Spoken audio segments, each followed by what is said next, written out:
Let's supposing you had no moral compass and you feared failing your exams. Could be an examination to get into university. It could be a degree examination, or it could be a different kind of examination altogether. A driving test, perhaps, or something of the kind. Let us suppose you had no principles at all, and you sought somebody to set the examination for you, somebody expert who would surely pass.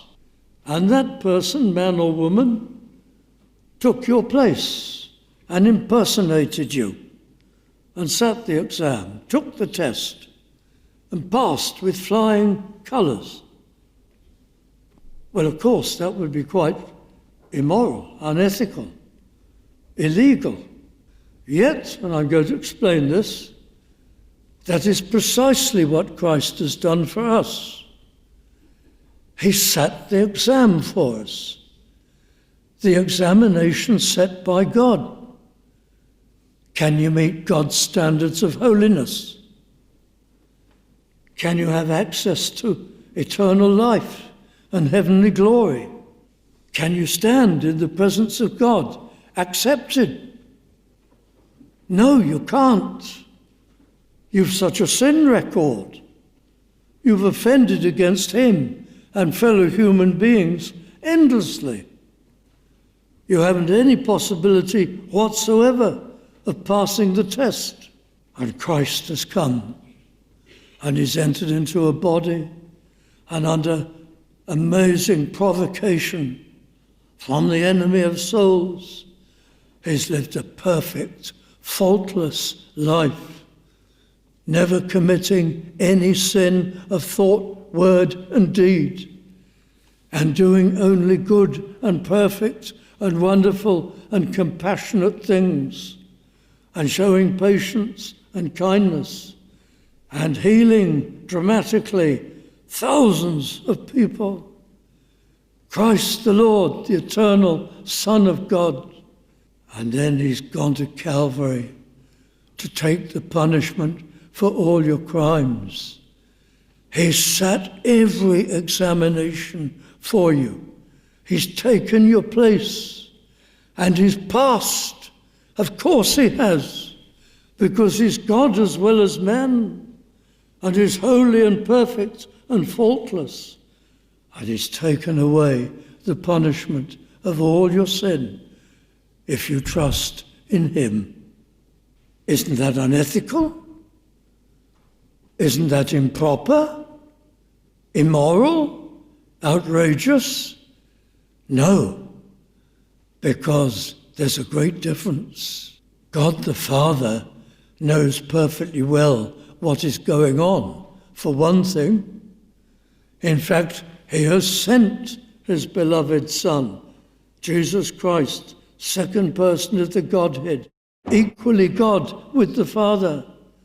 And the Father and the Spirit have sent him to be our representative and to take the examination for us and to win us a place in glory.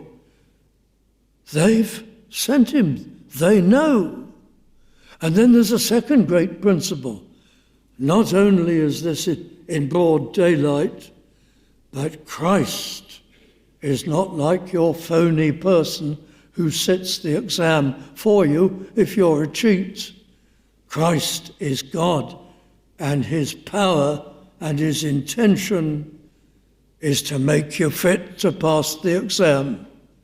He'll pass it for you, and immediately he'll start to change you and begin to purify you and to improve you. And for the rest of your life as a Christian, you'll be engaged in a battle against sin, and you'll have the help of God. And Christ will have given you a new nature, and new desires, and new intentions. And he will be refining you and perfecting you and training you.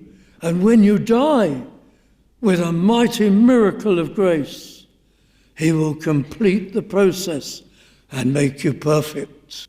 Maybe in life you'll only get a third, a quarter, an eighth, a tenth of the way.